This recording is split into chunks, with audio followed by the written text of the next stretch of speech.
Suarez. Enoh. En het is gelijk. Een zondagsschot. Today, my guest is Eyong Enoh, Cameroonian pro football midfielder and former vice-captain of the national team.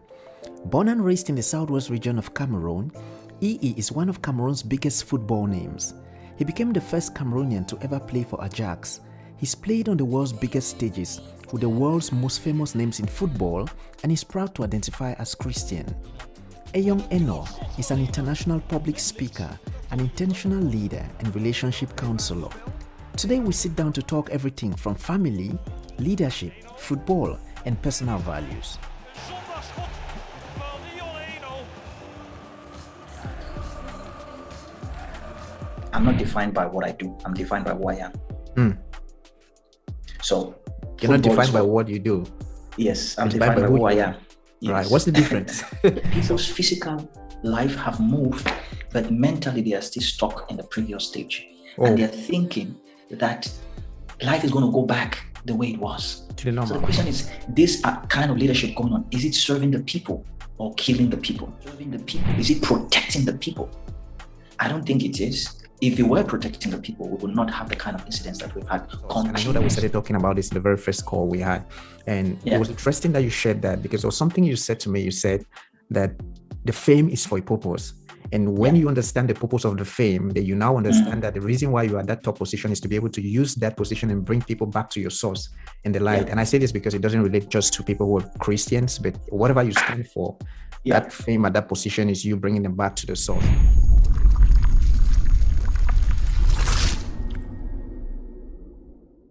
A lot of us look at you out there and we only seen, like, we've seen the fame, we've seen every other thing that you've been able to achieve.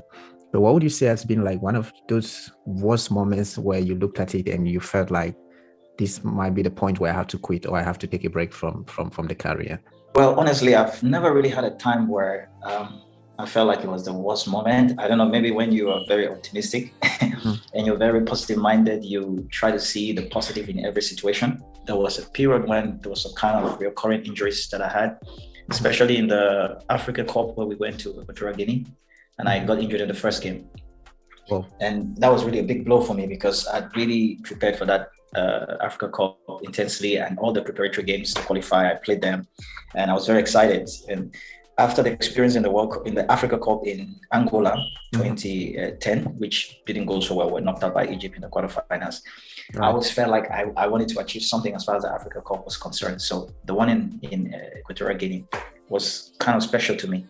And first game, I think it was not up to 15 minutes in the game, and I pulled my hamstring. So I was I really felt really terrible, and it took me some time to really get my head around it. And then I had to just accept that, you know what, these things happen, and that was it for me. I would say also maybe in the World Cup 2010, I got injured because I had a ball knock my eye, and there was, after the test afterwards, I realized there was a kind of small rupture. And there was some bleeding in my eye, so I couldn't see.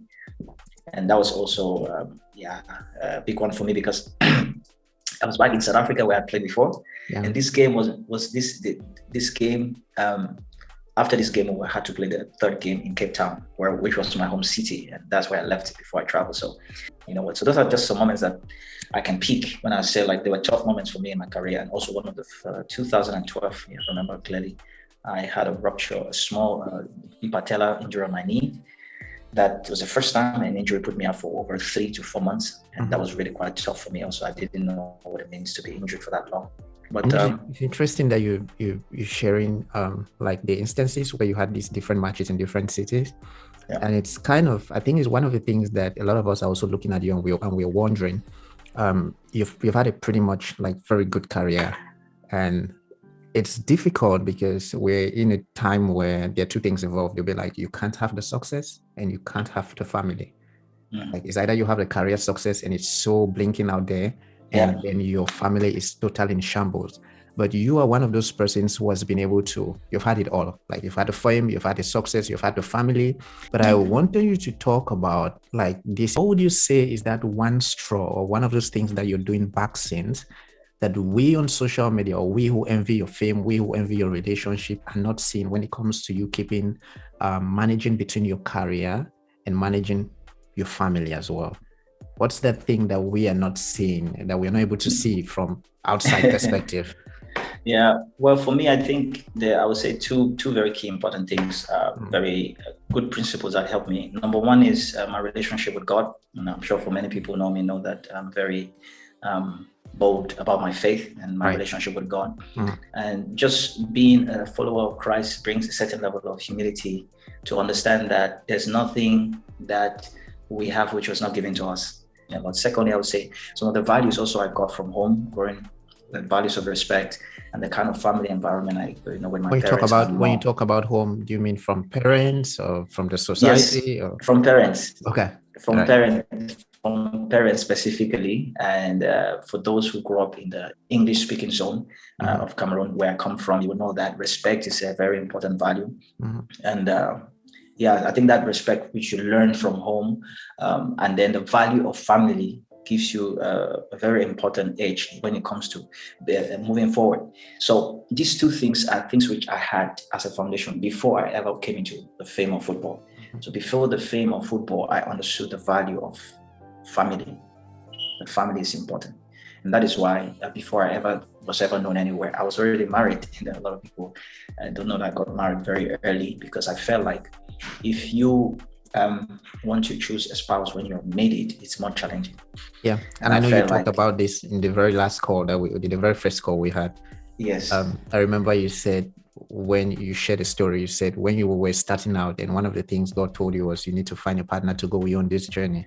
Yes. I think it's interesting if you also just share on that, like your perspective of also finding a partner and kind of knowing when you should find a partner as you're going on your journey. Yeah, you know what, Arrey Bate, what you're touching is very tricky and it's unique for everyone. So I can only talk about my own story and my own experience, and I don't think it's a one size fits all. Right. I think for different people, it's going to be different. But for me in particular, the conviction, in my relationship with God that I had was that it was something that I needed to sort out early in my journey before I take on where I was going to, because if I didn't sort it out early, it could become a big issue for me in the future.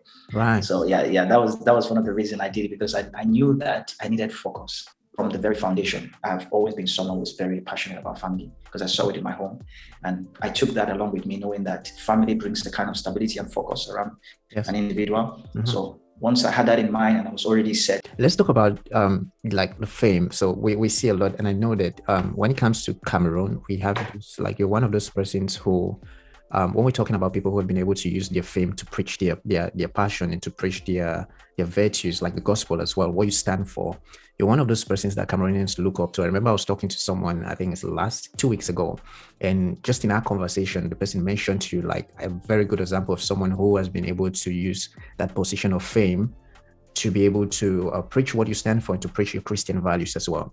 But right now, we're kind of living in a time where it's scary, especially with technology and social media. It's scary to actually get that fame and preach what you stand for, because you and I know, and even on my journey, I first the same thing. Sometimes you meet the top dogs there. You've been in there with the biggest people in the room.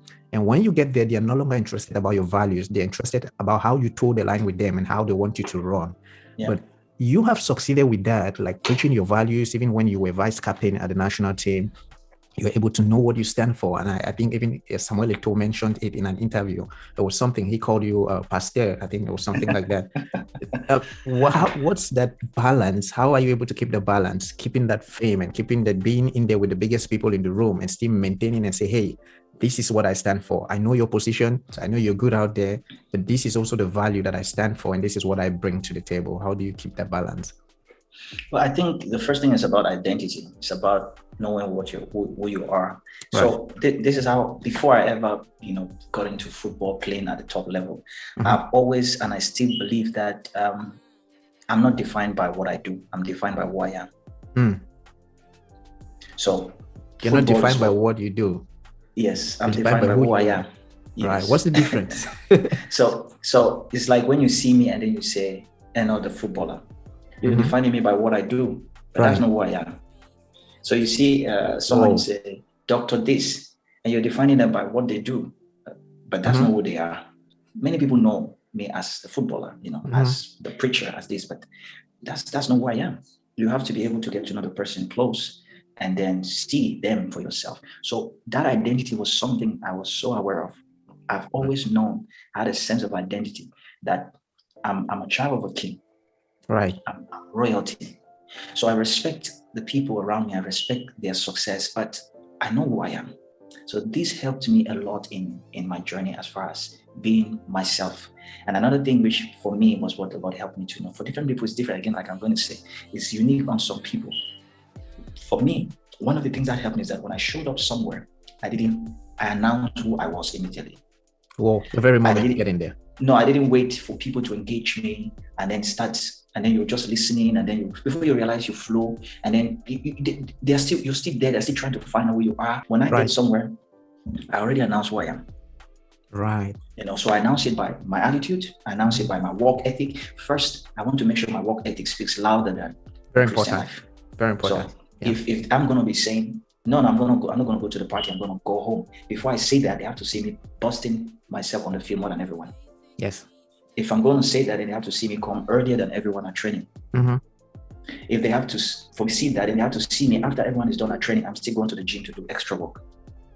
So my work ethic starts to speak. My commitment to what I'm doing starts to speak. Mm. It's interesting that you talk about the work and putting in like the full work into it, which kind of leads me to a question that I've always wanted to ask you. Kind of looking at the Christian society right now, we're always talking about taking over the world, creating impact. And in my experience, looking at it from a different perspective, I find out that we end up with two kinds of people. Yeah. We either get the prayer warriors who are praying 12 hours a day and not putting in the work, or we get the successful people who kind of identify as Christians, but are not using the platform to be able to bring people back to the source. And I know that we started talking about this in the very first call we had. And it was interesting that you shared that, because there was something you said to me. You said that the fame is for a purpose. And when you understand the purpose of the fame, then you now understand that the reason why you are at that top position is to be able to use that position and bring people back to your source in the light. And I say this because it doesn't relate just to people who are Christians, but whatever you stand for, that fame at that position is you bringing them back to the source. But right now we find that we Christians are rotating around those two extremes. Either we are very successful and we don't use that platform to be able to bring people back to the source, or we're praying 12 hours a day and not really going out there to understand the system that we want to take over. What would you say we should do? Like, what would you advise the body of Christ, or just someone listening to you right now, and how we should be able to handle these very two extremes so that we don't fail in either of them? I'll go back again to the word clarity of purpose, which is the very foundation of everything. So if you understand, like of late, Miles Monroe says, where purpose is not known, abuse is inevitable. Right. Yes. So Jesus, in his message to John in the book of Revelation, chapter 1, where John writes and says, he has made us kings and priests unto God. So if I were to use a biblical terminology to explain these two extremes of the Christian field, I would call it, one is a priestly ministry, and I'll say the other one is a kingly ministry. And sometimes the person who is in the temple, looking at the person who is operating as a king outside, start to think the person is out of order. He has to be in the temple. Yes, I remember you said this. Yes, I remember you said this, and there was something you said that we all must not hold the mic. Yes. Yes. I think it's very interesting what you're sharing, because it helps us to kind of understand the different roles, even as not just Christians, but generally, even in an organization, the things that we're able to do. So what you're saying is we need to understand where to strike the balance, and then everybody has to understand where exactly they fit. And you're not trying to envy someone, say, because you're not holding mic, because you're not actively. On the and the whole idea is that whatever section that you have, there's a role to carry out. Just like we talk about, it's called the body of Christ. Right. And the role of the eye is to see. The eye is never going to hear. You can't tell the eye to try to hear. Yes. So if someone is called into the kingly, which is out into the marketplace and all of that, this is where the grace, the gifting, the anointing works. They have to focus there. Right. And the person who is called into the temple, into the priestly, they have to focus there. See that Ephesians talk about this, how the work of the fivefold, the apostles, the prophets, the teachers, of the church. It's for the edification of the work of the saints, ministry, so that the saints can be sent outside to go and do the work of the ministry. Right. Let's talk about leadership. You are an international figure right now, speaking at several and multiple conferences on leadership, with the abilities that you've been able to have, with the experiences you've had. And looking back at home, and like I'm referring to Cameroon and what's happening there, we have thousands of people killed. We have both the government, and the separatist people on different ends, and no one seems to be succumbing. Like no one seems to come to a compromise, because everyone says, hey, you're wrong, you've done this, and we will keep fighting. And the military says, okay, because you're fighting, we're going to shoot and kill. Thousands of people have been killed, thousands of people have gotten to migrate, hundreds of people in the prison, thousands or hundreds have been kidnapped, and so many of these things are still happening back, and it doesn't feel like this is going to end anytime soon. Do you think what's happening back home, it's kind of a leadership problem? And what would you say it's something we could be able to look at when it comes to the leadership back in Cameroon? Thank you, Arrey Bate, for that question. And of course, every problem happening anywhere at any time is a leadership problem. Now, if something happens in my home with my children or with my wife, it's going to be a leadership problem, because if something happens tomorrow, the first person they're going to call is, in quotes, the head of the family, the head of the husband. Yeah. So you're responsible. Now, if something is going on in my home, they're not going to call someone else to answer for it. They will ask me, what's happening? They won't ask Bashan. They will not ask your son. No. They will ask me. Like, yes. I'm taking the responsibility and I have to own up. Now, for me to own up is what we call personal leadership. Wow. So personal leadership is accepting responsibility, is owning up when things are not going well. When it comes to national leadership, it's very huge and complex, and sometimes you will never have the exact thing to say that fits it. But there's no denying that at any level, starting from the basic level, which is the family, when there is chaos, there's a leadership issue. Right. And from that basic, you build it to the top, then the leadership issue continues. And the engine that drives every nation and every community and every home, their values.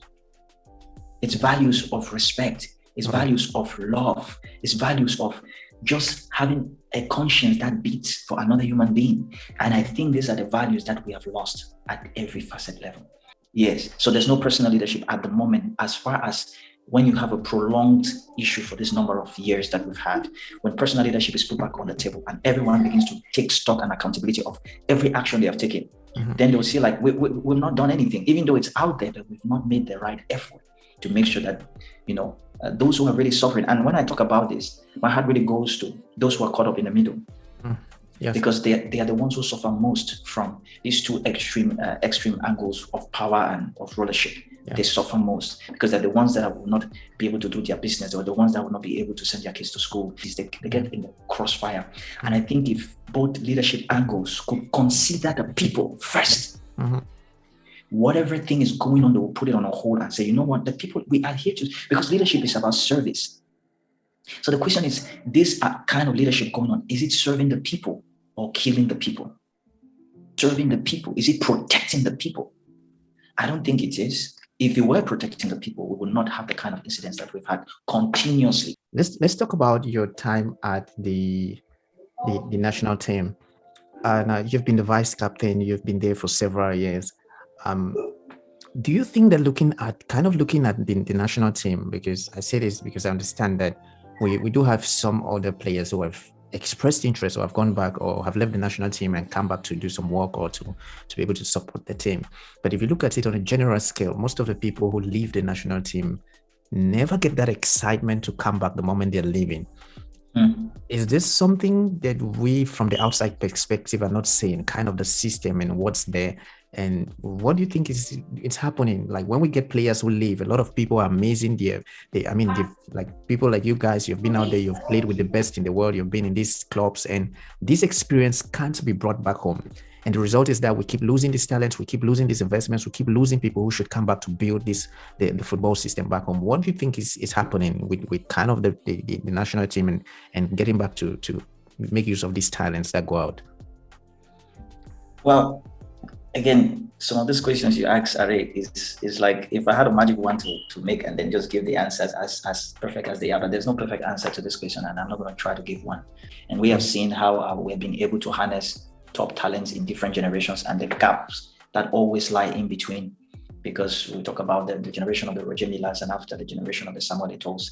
And after that generation, now we're still trying to look at which other generation is going to come and how consistent, how sustainable it is. So I think the working environment is not there. in terms of this aspect, but there's no despair for that. I'm not giving hope on that. I personally believe that it has to start somewhere with someone, and it's just going to take a lot of work, but it's worth it. And I think there are a lot of people already trying to do efforts in Cameroon to do something different. It is not showing now, but I think over time, once we start making some shift in leadership and certain structures are put in place, works which people have been done for years are going to show up. What I would say is that at the moment, there's no structure from the government which is deployed as sophisticated as it is in Europe. Of course, we're not going to compare, but I think there should be a bare minimum of operation, that people can function. So why would people who have had experience abroad and played at top levels? It's because the way they see things work, and they believe they can bring that and then push Cameroon, not exactly, but a little bit further. And they realize that, there's no willingness. So they'll prefer to give that expertise somewhere where it is appreciated, it's producing results, and people are willing to work with it. Over time, I'm going to be looking forward to work with a few other former players, and we'll share ideas and we'll see how we can, bring something that will really build the next generation. It's going to be tough work, but I think it's worth it because we're looking at it. Right. Now let's talk about transition. I know that you're so big on this, and like we started talking about this backstage, and there were so many things that you shared, which I found very interesting, and I wanted you to share again, especially to anyone who could be watching this. The first thing you said was a lot of times we're going through transitions. We don't even know that we're going through transitions. Yeah. And transitions are one of the things that we are always going to have to battle with. In my entrepreneurial journey, in my journalism career, in your own journey, everyone out there has a period of transition, be it in their relationships or whatever thing you're going through.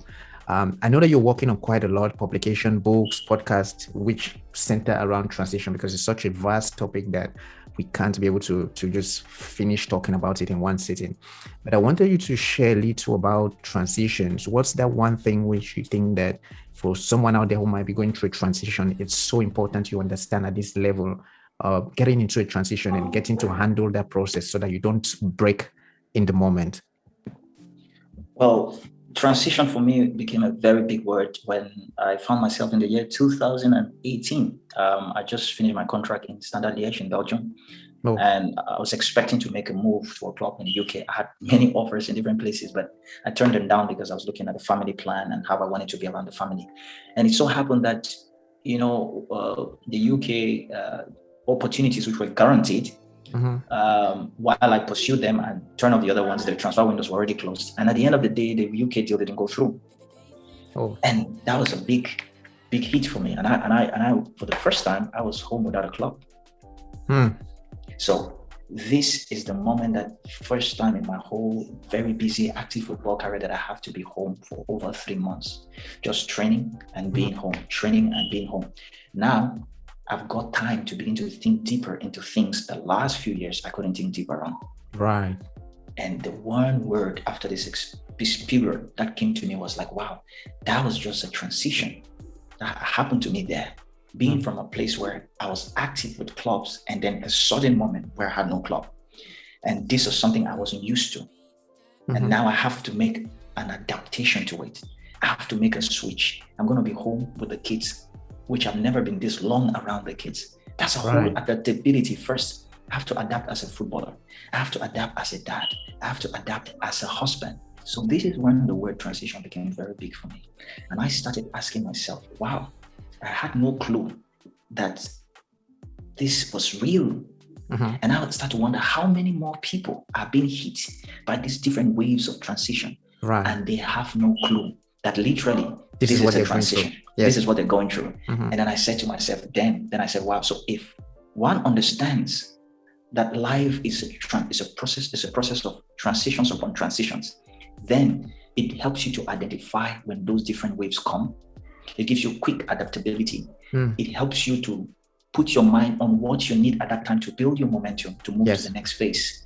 And also, while you're in this phase, you are always going to be expecting a transition. Because one of the things I discovered is that without a transition, you don't grow. Yes. Oh. So thinking about a transition, and during that period, what came to my mind was all what some of us learned in primary school, what you call the metamorphosis, maybe probably of a butterfly, which starts as just, I'm sure you know that word. Yes. Yes. So you see those different phases. Now, can you imagine being a butterfly at the very beginning, which is probably the egg or whatever? When it switches to the next one, how does the entity, its entity, how does it feel? Yes. Completely different. Imagine the diet changes from a caterpillar to a butterfly. What it feeds on changes. Right. Its whole body structure changes.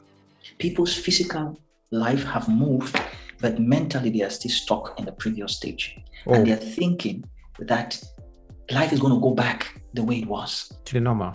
Even in business is changing. Now we are having interviews online. Before, people had to see physically. Things are transitioning. Those who understand, who adapt, they will always stay ahead. So for me, I felt like understanding transition will always keep you ahead of the game. If you don't understand it. Two things I pick from what you're saying. The first thing is actually understanding that you're going through, like recognizing that you're going through a transition. Yeah. And the second thing is actually building the system for it and preparing yourself for that transition. Yeah. Let's look at what's next for you, like with your own self. And because I know that a lot of us out there are probably looking forward to the next thing that you're going to announce and what you're working on right now. So is this something you're open to share, or are there some announcements you're going to be making in the weeks ahead or in the months ahead? Well, in a short while, I'll be putting out some things, but one thing is very certain for sure is that I'm working on a book, which I started thinking about the book during the period when the word transition came.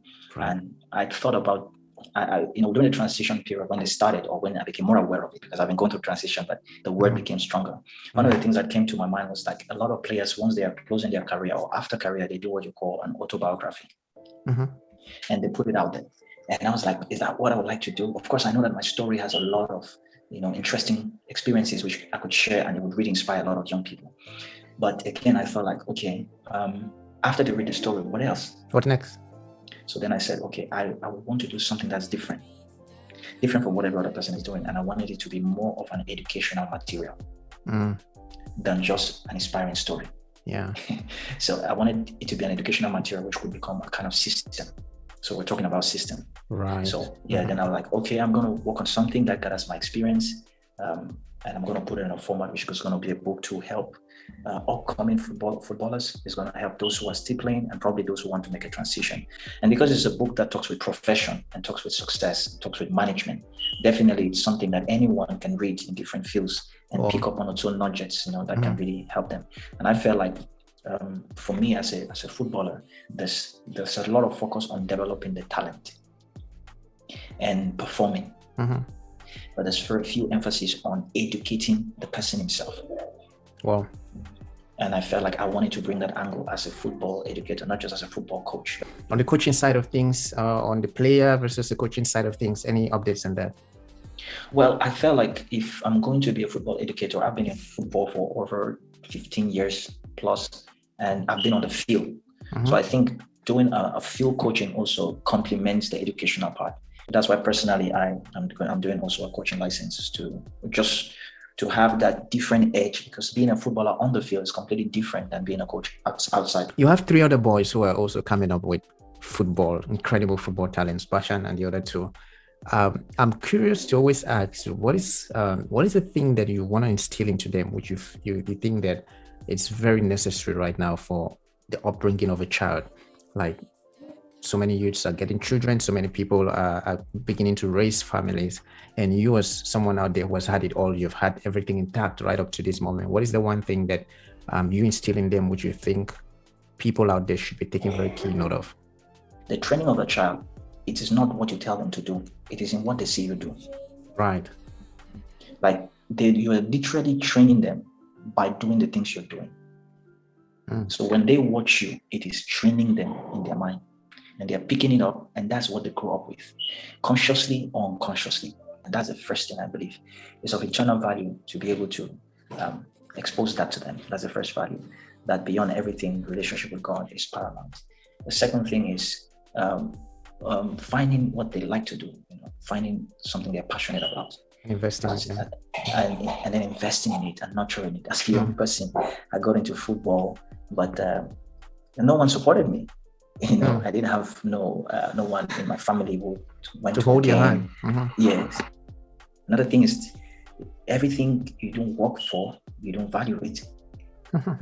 So like they have to understand that they will they have to work for something to really value it. And that's the only way you're going to really respect what you've really labored for. Otherwise, you take things for granted. You'll feel entitled to things. You'll feel like people owe you things. No one owes you anything. So, and one last of the thing I'll just inquire from you. The last thing I'm just going to inquire from you. I hope you don't feel like it's your dad talking to you now. Like, no, I actually feel like I'm back in African setting. Yeah, the last thing I'm going to ask you is let's talk about someone who is back in Cameroon, back in Africa right now. We have a lot of people who are very incredible talents. I've tried to pull my way forward, maybe getting into a club, maybe doing other things. But with everything I do, sometimes I still find myself just being around. Maybe I'm trying to look for an agent. I'm trying to look for, because I've had people who have lost literally hundreds of thousands trying to get themselves scouted out there, and things are not working out. Maybe they're still in the second division, in the third division. What would you say to someone who is back there right now and in that kind of a situation, still having hopes that one day they're probably going to have an opening that should just skyrocket their career in the things that they're doing? Well, Arrey Bate, that again, like the questions you ask, happen from experience. There's no clear system, observatory, regulatory system in place where you have notable agents who are regularized by the federation.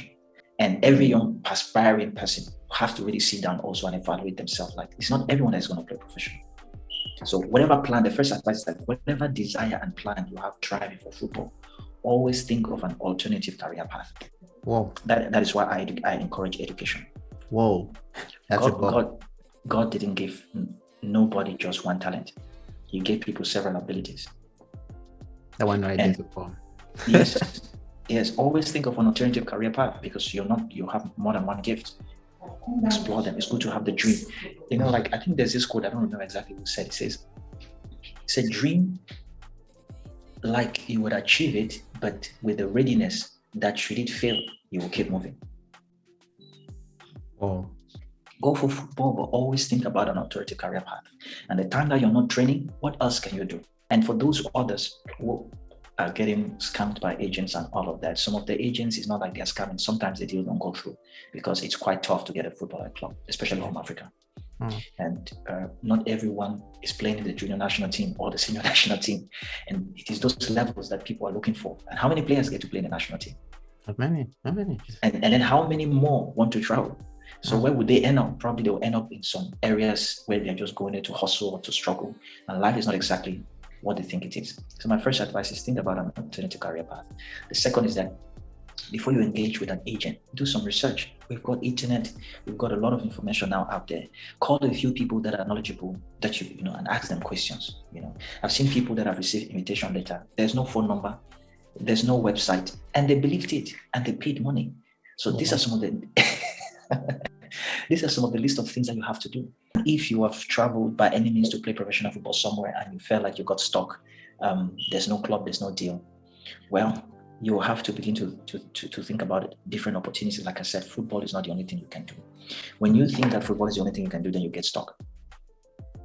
But if you think about other things that you can do, then you get yourself rolling. And sometimes it's the other thing that you're doing that will lead you back to the football. Oh, yeah. So that would be my advice. There's so much, but very soon I'm starting my consultancy company. I'm not going to give everything for free, so that you don't want me to have clients very soon. Hey, thank you very much. It's been an absolute pleasure to get you to share. It's been a long time coming, and I'm so thankful for your time as well and everything that you've been able to share with us today. Yeah, welcome. But before I go, I needed to throw this question on you. Like, a lot of people are seeing you online, but I have to tease you a little bit. And you're a fine young man, and a lot of people are like, is there a lady? Is there someone somewhere that we should be expecting something anytime soon? You want me to answer? I don't know. It's your interview, so I'm just throwing it out there anyway.